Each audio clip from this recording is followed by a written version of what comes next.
Premier ministre a porté sur la coopération entre le FAGAS et l'État de Côte d'Ivoire.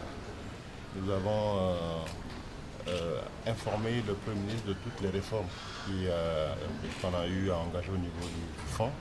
Ces réformes ont porté notamment sur l'augmentation du capital du FAGAS, qui est passé de 100 milliards à 200 milliards de francs CFA, le renforcement du contrôle interne, et nous avons aussi fait le point du bilan des interventions du FAGAS au niveau de la Côte d'Ivoire.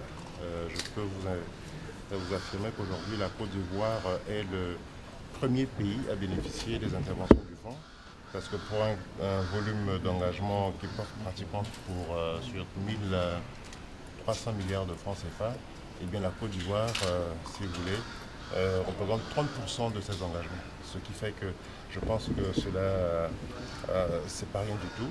Et nous avons trouvé une oreille attentive chez le Premier ministre, qui, du moins, a été même, en 1991, le ministre de l'économie et des finances de la Côte d'Ivoire, qui a eu à inaugurer le siège du Fonds africain de garantie de coopération économique à Cotonou. Donc, voilà un peu l'essentiel de ce que nous avons eu à débattre avec le Premier ministre, qui nous a donné aussi des conseils par rapport aux nouvelles pistes que nous essayons aujourd'hui de mettre en place en termes de nouveaux produits, en termes d'intervention dans les États membres qui aujourd'hui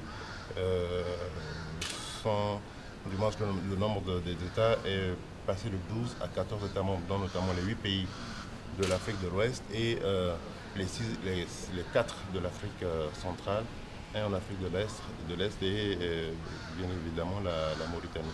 Je pense que j'ai trouvé le Premier ministre disponible à accompagner le FAGAS dans son développement.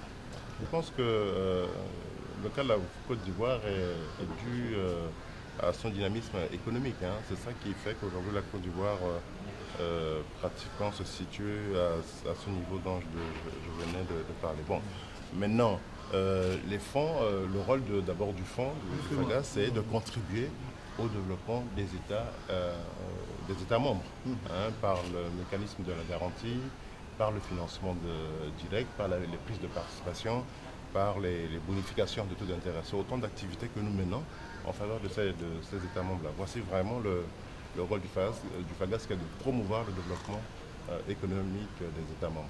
Merci, monsieur.